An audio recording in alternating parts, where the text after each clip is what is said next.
오늘 하나님께서 우리에게 주는 말씀 누가복음 15장 25절부터 32절까지의 말씀입니다. 누가복음 15장 25절부터 32절까지의 말씀을 교독하고 마지막 절은 함께 읽겠습니다. 마다들은 밭에 있다가 돌아와 집에 가까이 왔을 때에 풍악과 춤추는 소리를 듣고 대답하되 당신의 동생이 돌아왔음에 당신의 아버지가 건강한 그를 다시 맞아들이게 됨으로 인하여 살찐 송아지를 잡았나이다 하니,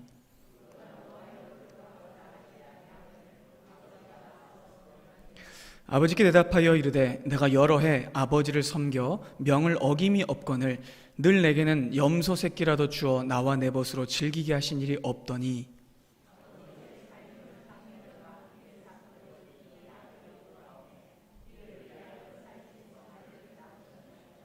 아버지가 이르되 예 너는 항상 나와 함께 있으니 내 것이 다 내 것이로되 이 내 동생은 죽었다가 살아났으며 내가 잃었다가 얻었기로 우리가 즐거워하고 기뻐하는 것이 마땅하다 하니라.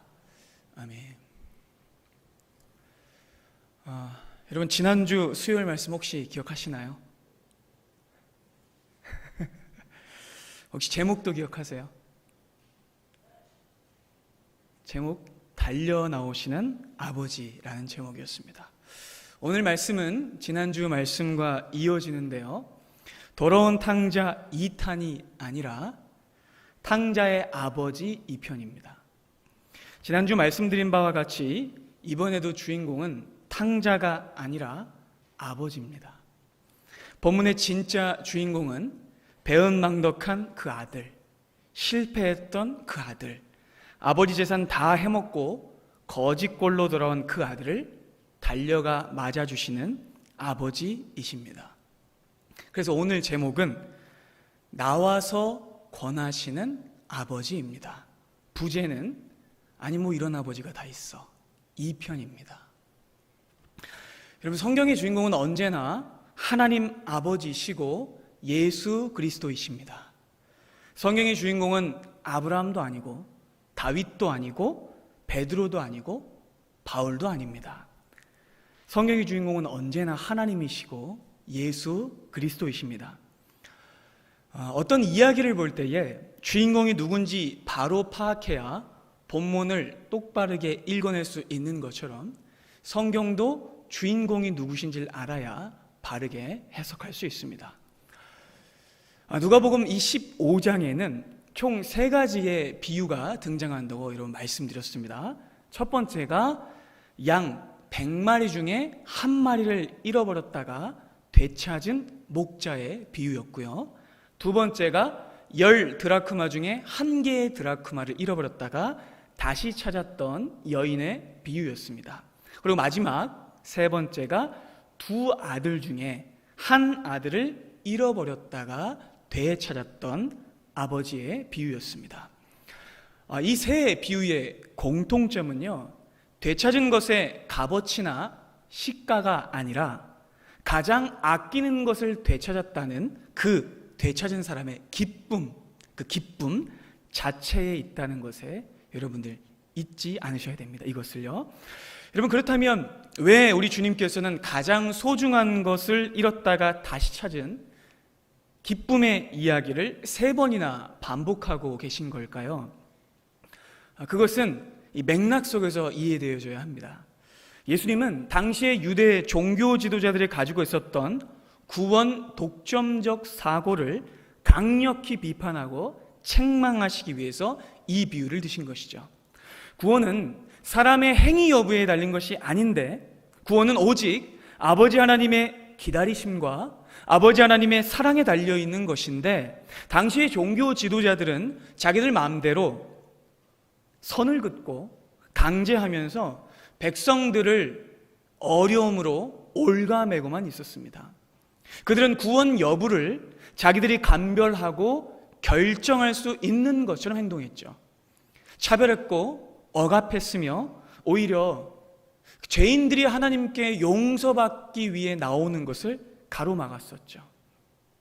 그래서 여러분, 예수께서는 저들의 죄악과 저들의 편견을, 그리고 무지와 오만을 깨뜨리기 위해 바로 이 비유를 말씀하신 겁니다. 본문 1절과 2절 상황 설명을 다시 한번 보겠습니다.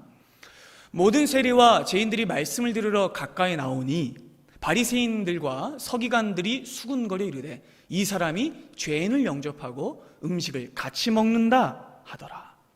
오늘 예수께서 말씀을 전하고 계셨고 그 자리에 세리와 창녀들 그리고 죄인들도 말씀을 듣기 위해 나와 있었습니다. 여러분, 우리는 이 장면을 보고 멋있다, 당연하다 그렇게 생각할 수 있는데, 왜냐하면 예수께서 늘상 그렇게 해오셨기 때문이죠. 근데 여러분, 이 장면은요 굉장히 충격적인 장면입니다. 절대로 자연스러운 그림이 아니에요. 이 장면은 굉장히 파격적이고 가히 충격적인 장면입니다. 왜냐하면 지금 예수께서 맞아들이시고 교제하고 있는 사람이 유대인들이 가장 경멸하고 멸시해서 절대로 천국에 못 들어간다고 규정해 놓은 불가촉 천민들 같은 저주받은 사람들이기 때문입니다. 그러니까 여러분, 지금 예수께서는 어느 누구도 하지 않았던 일을 하고 계시고 유대 사회 전체가 뒤집어질 만한 위험한 행동을 하고 계신 거예요.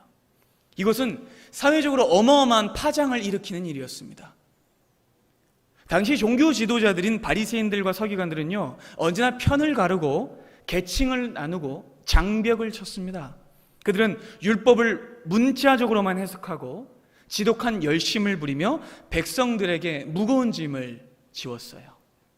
그들은 자기들 멋대로 구원을 차단하고 소외받는 사람들을 배척했으며 세리와 창녀들을 절대로 성전에 못 들어오게 가로막았었죠.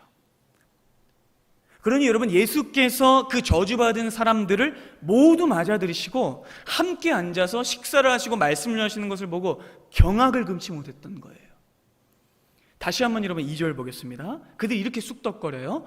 바리새인들과 서기관들이 수군거리되 이 사람이 죄인을 영접하고 음식을 같이 먹는다 이렇게 말했습니다. 여러분, 이 수군거림 안에 아주 무서운 정죄와 조롱, 저주와 차별이 담겨 있는데요. 지금 여러분, 이들은요 예수님이 똑같이 세리와 같다고, 창녀와 똑같다고 조롱하면서 비웃고 있는 거예요. 그러니까 여러분, 이 장면을 당시의 뉘앙스와 사실성을 극대화해서 번역해보면 이렇습니다.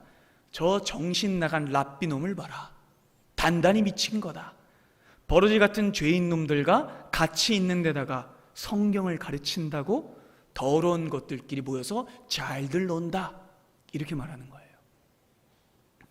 그럼 바로 이런 상황에서 바리새인들과 서기관들의 경멸과 저주를 들으신 예수께서 입술을 열어 하신 말씀이 바로 이 본문의 세 가지 비유입니다.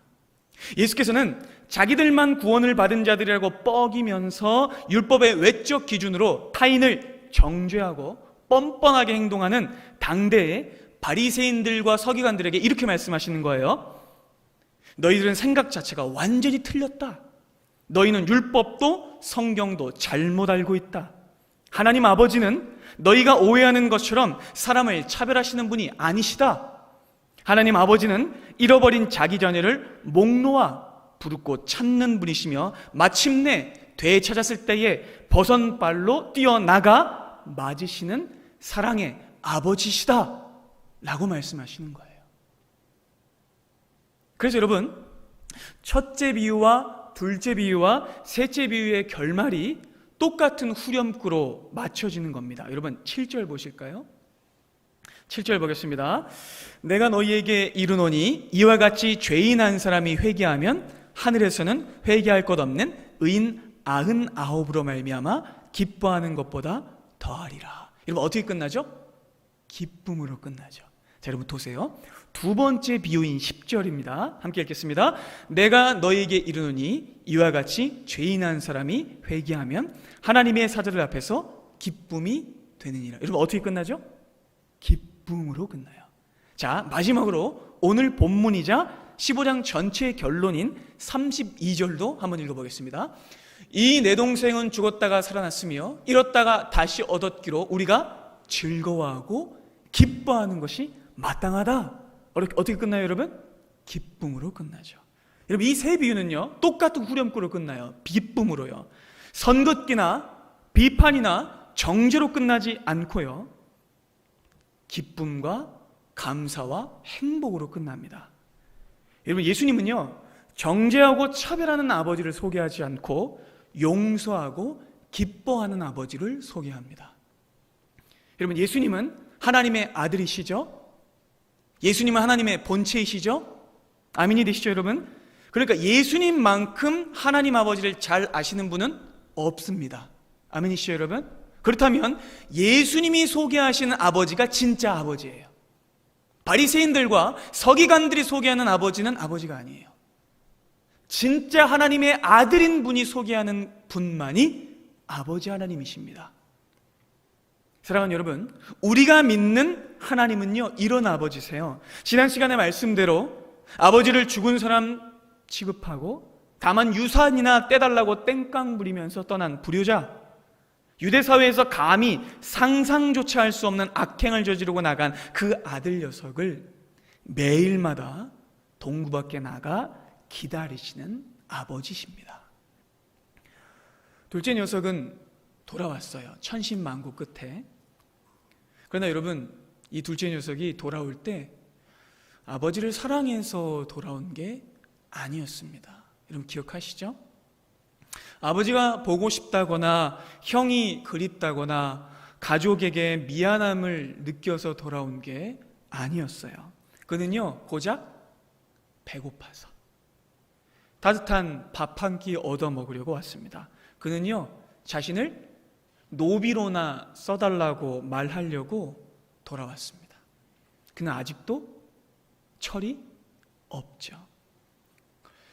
그런데도 아버지는 가산의 3분의 1을 홀랑 까먹고 거짓골로 돌아온 천하의 불효자식을 보고 아직도 거리가 먼데 달려나가 목을 안고 입을 맞추십니다.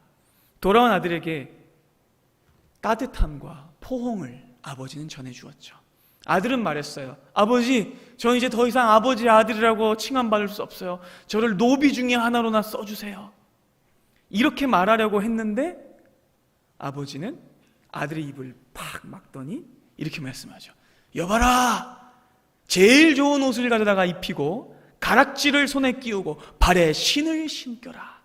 그리고 살찐 송아지를 끌어다가 잡아라. 우리가 먹고 즐기자. 왜냐하면 이 내 아들은 죽었다가 다시 살아났으며 내가 잃었다가 다시 얻었기 때문이다. 아버지가 이렇게 소리쳤어요. 아버지가 여러분 뭐라고 말씀하죠? 내 아들을 죽었다가 다시 찾았다. 잃었다가 다시 얻었다. 여러분, 아버지는요, 지금 아들을 죽었다가 다시 살아났다고 말하고 있어요. 여러분, 죽음이 무엇일까요? 죽음이 무엇입니까? 여러분, 죽음은요, 분리되는 것이 죽음입니다. 분리가 곧 죽음인데요. 왜 분리가 죽음이냐면 영혼과 육체가 분리될 때 사람은 죽습니다. 똑같이요, 사회적 죽음을 얘기할 때도요, 이렇게 말해요. 사람과 사람의 관계가 분리될 때 우리는 그 사람이 사회적으로 죽었다, 관계가 죽었고 끝났다 라고 말합니다. 여러분, 죽음은 분리입니다. 좀 더 본질적으로 말하자면 죽음은요, 생명이신 하나님 아버지와 분리되는 것이 죽음입니다. 이것이 여러분 진짜 죽음이고 완전한 죽음입니다. 둘째는요, 집을 떠나 아버지와 분리되었을 때 죽었습니다.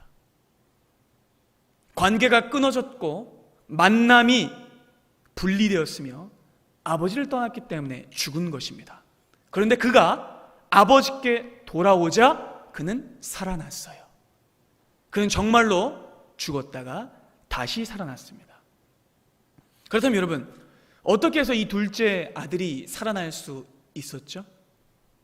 아버지께 죄를 짓고 떠났던 그가 아버지와의 관계를 회복하고 되살아날 수 있었던 이유가 여러분 어디에 있을까요?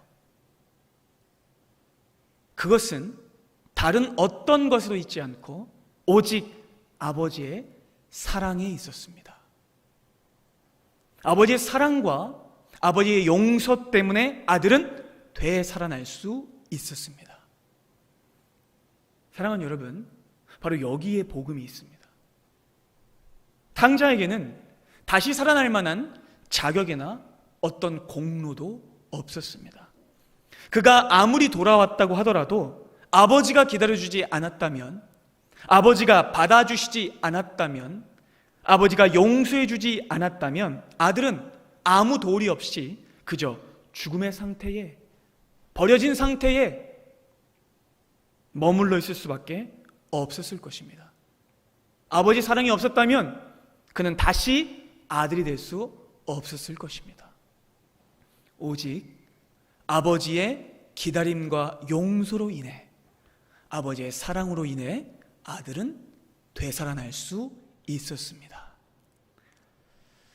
그로 인해 집안에 여러분 기쁨이 임했어요. 모두가 즐거워했습니다. 행복한 이야기가 됩니다. 근데 여러분, 이야기는 여기서 끝나지 않아요. 또 다른 문제가 발생하는데요. 이 위대한 구원의 잔치를, 회복의 축제를, 부활의 기쁨을 거부하는 한 사람이 돌연 등장합니다. 그런데 충격적이게도 그 사람의 정체는 가족이었다는 사실입니다. 이번에는 큰아들이 또 다른 문제를 일으킵니다. 아들은 왼수인가 봅니다. 25절로 26절 함께 보겠습니다. 맏아들은 밭에 있다가 돌아와 집에 가까이 왔을 때 풍악과 춤추는 소리를 듣고 한 종을 불러 이 무슨 일이냐 묻습니다. 큰아들은 여러분 그날도 종일 밖에 나가서 일하고 돌아오는 길이었어요. 근데 그날은 왠지 이상해요. 돌아올 때 아버지가 항상 저 동구 밖에 나가서 둘째 녀석을 기다리는 실루엣이 마을 바깥에서 보여야 되거든요. 근데 그날은 아버지가 안 보이는 거예요. 그리고 집안 분위기는요, 둘째 녀석이 집 나가고 난 뒤에 완전 초상집이에요. 항상 침울하고 슬픔에 잠겨 있었어요. 근데 집에 돌아오는데 아버지도 안 보이고 동구 밖에서요, 집에 웬 풍악과 기뻐하는 사람들의 왁자지껄한 잔치 소리가 막 들리는 거예요. 기뻐서 웃는 소리, 하하호호 거리는 소리, 박수 치는 소리, 막 이런 소리가 들리니까 놀란 거예요. 도대체 무슨 일일까요? 동생 녀석이 집을 나간 이후로 집안은 초상집이었고 아버지는 거의 식사도 안 하시고 항상 슬퍼하셨는데 도대체 저게 무슨 소리일까요? 큰아들이 종 하나를 불러서 묻습니다. 얘 돌쇠야, 무슨 일이냐? 물어보죠. 신난 돌쇠가 기뻐하면서 대답해요. 27절 보겠습니다. 대답하되 당신의 동생이 돌아왔음에 당신의 아버지가 건강한 그를 다시 맞아들이게 됨으로 인하여 살찐 송아지를 잡았습니다. 이렇게 말하는 거예요. 여러분, 이 말을 들은 큰아들은 순간 피가 거꾸로 솟습니다. 그는 불같이 화를 내는데요, 그는 어깨에 둘러맨 농기구를 바닥에 팍 내팽개치더니 씩씩거립니다. 그리고 그는 집에 들어가지 않아요. 큰아들은 기쁨의 잔치에 참여하기를 거부합니다. 분을 삭히지 못해요. 한편 집안에 있는 아버지는 큰아들도 기다리고 있었어요. 아버지는요, 이 기쁨의 잔치에서 자기처럼 기뻐하고 자기처럼 즐거워할 큰아들을 막 기다리고 있었어요. 그런데 귀가 시간이 한참 지나도 큰 녀석이 안 들어오는 거예요. 이번에는 큰아들이 안 들어와요. 아버지는 눈치를 챕니다. 큰아들이 이미 일이 끝났지만 성질 내면서 안 들어오고 있다는 걸 아버지는 알아챕니다. 분명히 큰아들은 밖에서 돌멩이 걷어차면서 씩씩거리고 있을 거라는 걸 아버지는 알아채죠. 그래서 여러분, 아버지는요, 이번에도 아들을 맞으러 나가십니다. 집 나간 둘째 아들을 맞으러 나가신 것 같이 이번에도요, 큰아들을 맞으러 나가십니다. 28절 보겠습니다. 그가 노하여 들어가고자 하지 아니하거늘 아버지가 나와서 권한대. 여러분, 참으로 뭉클하고 가슴 저리지만 또 한편으로는 웃지 못할 장면이에요. 집을 나가지는 않았는데 집에 들어오기를 거부하는 큰아들, 그리고 그 아들을 또 마중하기 위해서 다시 집 밖으로 나가시는 아버지. 아버지가 나와서 큰아들에게 권합니다. 따뜻한 말로 큰 녀석을 이렇게 도닥거리면서 말씀하세요. 들어가자 얘야, 둘째가 돌아왔어. 근데 큰아들은 안 들어가겠대요. 싫어요 하면서 뻗대고 반항합니다. 큰아들은요, 기다렸다는 듯 분노에 가득 찬 말을 마구 쏟아냅니다. 29절로 30절입니다. 아버지께 대답하여 이르되 내가 여러 해 아버지를 섬겨 명을 어김이 없거늘 내게는 염소 새끼라도 주어 나와 내 벗으로 즐기게 하신 일이 없더니 아버지의 살림을 창녀들과 함께 삼켜버린 이 아들이 돌아오매 이를 위하여 살찐 송아지를 잡으셨습니까? 큰아들은요, 기다렸다는 듯이 분노와 거부와 불평과 짜증과 원망을 아버지께 막 집어던져요. 그리고 여러분, 이런 큰아들의 모습은 좀 전에 즉각적으로 둘째 아들을 용서하고 받아들인 아버지의 용서와 자비와 사랑과 포옹과 기쁨의 모습과는 완전히 대조됩니다. 큰아들은 단단히 화가 났어요. 그런데 바로 이 지점에서 큰아들이 쏟아낸 말들을 자세히 들여다보면 큰아들이 어떤 생각을 가지고 있었는지를 알 수 있습니다. 여러분, 그는요, 자신이 지금껏 집을 열심히 지키고 일을 해왔다고 말을 하는데요. 그렇다면 여러분, 큰아들은요, 도대체 무엇을 위해 지금껏 집을 지켰던 것이고, 무엇을 위해 밭에 나가 일하고, 무엇을 위해 아버지 곁에 있었던 걸까요? 큰아들의 말을 자세히 살펴보세요, 여러분. 그의 관심은요, 그의 중심은 동생의 생명에 있지 않습니다. 그의 관심은 아버지의 사랑에 있지 않습니다. 그의 관심은 오로지 아버지의 재산과 물질에 있었습니다. 여기서 큰아들의 속내가 탄로납니다. 큰아들 녀석이 계속 집안에 머물고 아버지 곁에 있었던 이유도 여러분, 실은요, 둘째랑 마찬가지였습니다. 그 녀석 역시 아버지의 재산 때문에 집에 머물러 있었던 거죠. 그는 형이었지만 동생과 다를 것 하나 없었습니다. 그는 똑같이 아버지의 사랑이 아니라 아버지의 재산 때문에, 물질적 가치 때문에, 염소 새끼와 송아지 때문에 집에 머물러 있었던 것이죠. 큰아들과 작은아들 모두 돈 때문에 집을 떠났던 거고, 돈 때문에 집에 머물러 있었던 겁니다. 큰 녀석도요, 둘째 녀석과 똑같이 아들의 자리가 어떤 자리인지를 몰랐습니다. 아들의 지위와 아들의 명예와 아들의 정체성을 몰랐고, 아버지의 사랑을 똑같이 몰랐습니다. 여러분, 그가 화를 내고 있는 모습을 보면요, 둘째가 아버지에게 버릇없이 유산을 요구했던 것과 별 다를 게 없어요. 그는 동생보다 더 독한 말로 아버지를 원망하고 그의 마음에 못을 받고 있습니다. 그는 이렇게 말해요. 왜 나는 그토록 충성을 다 바쳤는데 염소 새끼 한 마리 안 잡아주고 저 불효막심한 동생놈은 나가서 온갖 방탕을 일삼고 아버지 재산 다 말아먹고 왔는데도 도대체 뭐가 이뻐서 송아지 잡아주냐 이겁니다. 결국 큰아들은 송아지 안 잡아줘서 화난 거예요. 그러니까 소고기가 중요합니다. 죄송합니다. 그러니까 큰아들이 살찐 송아지 때문에 화가 난 거죠. 그러니까 여러분, 충격적인 사실이 드러납니다. 둘째 아들뿐만이 아니라 큰아들도 똑같이 탕자예요.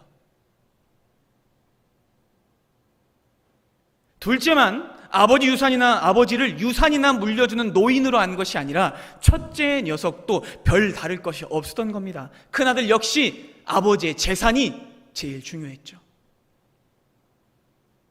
아니 여러분, 어떻게 보면요, 큰아들은요 둘째 아들보다 못합니다. 그러면 그가 하는 말을 다시 한번 보시겠어요? 29절과 30절 다시 한번 보겠습니다. 아버지께 대답하여 이르되 내가 여러 해 아버지를 섬겨 명을 어김이 없거늘 내게는 염소 새끼라도 주어 나와 내 벗으로 즐기게 하신 일이 없더니 아버지의 살림을 창녀들과 함께 삼켜버린 이 아들이 돌아오매 이를 위하여 살찐 송아지를 잡으셨습니까? 여러분 깨달아주세요. 자, 이 말에 큰아들의 자기 정체성이 드러나요. 그는요 자신을 종인 것처럼 말하고 있어요. 자, 이제껏 아버지께 충성을 다 바쳤는데 왜 나는 이런 거 안 해주냐? 나 좀 대우해달라 라고 말하고 있어요. 여러분, 이 점이 참으로 얄궂습니다. 여러분, 지금 둘째 아들은 한번 생각해 보세요. 둘째 아들은 돼지 우리에서 뒹굴면서 생각을 합니다. 아, 내가 예전에는 아들이었지만 이제는 내가 종으로 살아야겠다. 그렇게 말하려고 돌아왔죠. 근데 여러분, 충격적인 것은요, 첫째 아들은 이미 둘째보다 먼저 종으로 살고 있었어요.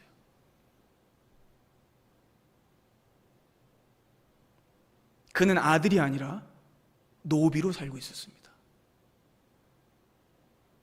집 밖에만 탕자가 있었던 것이 아니라 집 안에도 탕자가 있었습니다. 그나들도 모든 관계가 엉망이었죠. 그는 동생과의 관계만 엉망이었던 것이 아니라 아버지와의 관계도 엉망이었습니다. 그는요 집에 있었지만 그곳은 집이 아니었어요. 그곳은 주인집이었고 사장집이었습니다. 그는요 아버지를 아버지로 여기지 못했고 동생을 동생으로 여기지 못했습니다. 그는 아버지를 아버지와 아들의 관계로 인식하지 않고 주인과 종의 관계로 인식했어요. 그러니 당연히 동생도 동생으로 대하지 못하고 있는 것이죠. 자, 여러분 30절 다시 한번 보겠습니다. 자, 큰아들이 또 이렇게 말합니다. 아버지의 살림을 창녀들과 함께 삼켜버린 이 아들이 돌아오매. 여러분, 이것을요 원문으로 보면 뭐라고 얘기하면 당신의 아들이 돌아오매 라고 말합니다. 그는요 자신의 동생을 자기 동생이라고 말하지 않고요 당신의 아들이라고 말하고 있어요. 동생을 인정하지 않고 배척하고 비난하고 있습니다. 큰아들은요 이 짧은 시간에 별 생각을 다 한 거예요. 동생이 돌아왔다고 잡은 그 송아지는 자기가 물려받을 몫이에요. 그래서 여러분 성기를 낸 것이죠. 둘째 녀석이 이제는 돌아와서 남아있는 자기 몫까지 유산을 써버리고 탕진할까 봐 화가 난 거예요. 그래서 막 분노를 쏟아내고 아버지께 독한 말을 마구 던집니다. 그런데 여러분, 이 모든 원망의 말을 들은 아버지가 어떻게 행동하시죠? 오늘 설교의 제목입니다. 아버지는요 나와서 권하십니다. 여러분, 지난주 제목이 뭐였죠? 달려 나오시는 아버지. 오늘 제목은요 나와서 권하시는 아버지입니다. 여러분, 이 아버지는 둘째 아들과 큰아들 모두를 차별 없이 사랑하시는 사랑의 아버지이십니다. 그러니까 큰아들을 위해서도 나와서 권하시는 거예요. 여러분, 아버지가 뭐라고 말씀하신지 한번 볼까요? 31절부터 32절까지입니다. 아버지가 이르되 예 너는 항상 나와 함께 있으니 내 것이 다 너의 것이로되 이 너의 동생은 죽었다가 살아났으며 내가 잃었다가 얻었기로 우리가 즐거워하고 함께 기뻐하는 것이 마땅하지 않니? 아버지는 이렇게 말씀합니다. 여러분, 이 아버지는요 재산이나 물질이 중요하지 않아요. 아버지에게 가장 중요한 것은 자녀의 생명입니다. 이 아버지에게는 그 자녀의 생명과 그 자녀와 함께 있는 것 그 자체가 가장 중요합니다. 그리고 여러분, 바로 이 아버지가 우리가 믿는 하나님 아버지 되신 줄로 믿습니다. 여러분들은 하나님 아버지를 어떤 아버지로 이해하고 계십니까? 혹시 완고하고 인색한 아버지로 이해하고 계십니까? 그도 아니면 속도 없이 아무나 다 받아주는 그런 아버지로 이해하고 계십니까? 사랑하는 여러분, 우리가 믿는 하나님 아버지가 어떤 분이신지 올바로 알지 못한다면 우리는 형식적이고 억압적인 종교 생활과 스스로 종이 되어버리는 껍데기 신앙에 머물 수밖에 없습니다. 우리는 우리가 믿는 하나님 아버지가 어떤 분이신지 제대로 알아야 합니다. 예수님의 비유에 등장하는 이 두 아들은요, 모두가 아버지를 제대로 알지 못했습니다. 둘째 아들도 아버지를 제대로 몰랐고, 심지어는 집안에 있는 첫째 아들도 아버지를 제대로 알지 못했습니다. 그렇다면 여러분, 이 비유에 등장하는 첫째 아들은 누구일까요? 지금 예수께서 이 말씀을 하시는 대상인 바리새인들과 사두개인들입니다. 그런데 여러분, 둘째 아들은 누굴까요? 지금 예수께서 맞아들이시는 세리와 죄인들, 창녀들입니다. 당시의 종교 지도자들은요, 첫째 아들 같았어요. 하나님을 안다고 말하고 아버지 집에서 충성을 바치며 장자의 위치를 누리고 있다고 말하지만 실은 아무것도 알지 못하고 다만 형식에 매여 구원과 아버지 사랑을 완전히 잘못 이해해 아버지 집에서 노비처럼 살고 있는 첫째 아들, 그 첫째 아들의 모습이 그 종교 지도자들의 모습이었습니다. 그들은 오직 명분과 율법 준수 그 자체에만 묶여 있었을 뿐 율법의 정말 진정한 의미인 용서나 은혜, 그리고 값없이 주신 하나님의 차별 없는 사랑은요, 전혀 알지 못했습니다. 그러니 돌아온 동생을 반겨주지 못했던 것이죠. 그들은 알량하고 볼품없는 규칙 준수만을 자랑 삼았고, 죄의 길에 있다가 돌아온 자매는 품어주지 못하고 오히려 더 정죄하고 상처를 주었죠. 그들은 하나님 아버지가 용서하고 아버지가 받아들이셨는데도 나는 용서 못하겠다고, 저놈은 절대 아버지의 자식이 될 자격이 없다고 악쓰면서 소리쳤습니다. 아버지 저런 놈들 용서 주지 말라고 그렇게 말할 뿐이었죠. 그러나 사랑하는 여러분, 우리 아버지 하나님께서는 절대로 차별하지 않는 분이십니다. 외모로 사람을 판단하지 않으시고 자기에게로 돌아오는 모든 백성들을 다 안아주고 그들을 품어주시는 아버지이십니다. 그리고 여러분, 그 아버지는요, 눈 동그랗게 뜨고 대드는 첫째 아들까지 돌이키기 위해 나와서 권하시는 아버지이십니다. 사랑하는 여러분, 우리는 다 첫째 아들 아니면 둘째 아들입니다. 누가 더 나을까요? 그런 건 없습니다. 둘 모두 잘한 것 없습니다. 그리고 잘해야 아들이 되고 잘해야 아들의 지위가 유지되는 것도 아닙니다. 그저 아들다운 아들이 되어야 하고 딸다운 딸이 되어야 할 뿐입니다. 우리는 우리가 잘한 것으로 자녀의 명분을 얻지 않았습니다. 우리가 자녀가 된 이유는 오직 아버지의 사랑하심 때문입니다. 아버지의 용서하심 때문이고 아버지의 품어주심 때문입니다. 그 은혜 때문에 우리는 자녀가 된 것입니다. 그렇기 때문에 여러분, 우리는 일이나 명분이나 자격을 논해서는 안 됩니다. 우리는 오직 그 아버지의 사랑을 닮아 그 아버지의 사랑으로 돌아오는 형제와 자매들을 대하고 맞이해야 합니다. 내 이웃을, 내 형제 자매를 아버지의 마음으로 사랑하고 우리끼리 싸워서는 안 됩니다. 여러분, 여러분들의 삶에서 제일 속상하고 침통할 때가 언제세요? 일이 잘 안 될 때? 아니면 내 계획대로 일이 되지 않을 때? 아니요, 제가 맞춰볼게요. 아마 여러분들이 가장 속상하고 침통하고 살고 싶지 않을 때는 자식들이 싸울 때일 겁니다. 동의가 되시나요, 여러분? 하나님께도 동일합니다. 하나님은 자기의 자녀들이 싸울 때 가장 가슴 아파하십니다. 하나님 아버지는 그때 가슴이 찢어지십니다.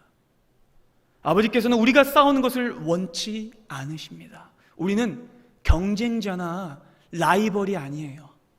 유산 가지고 싸우는 적대자가 아니라 우리는 한 집에 사는, 아버지 집에 함께 거하는 가족입니다.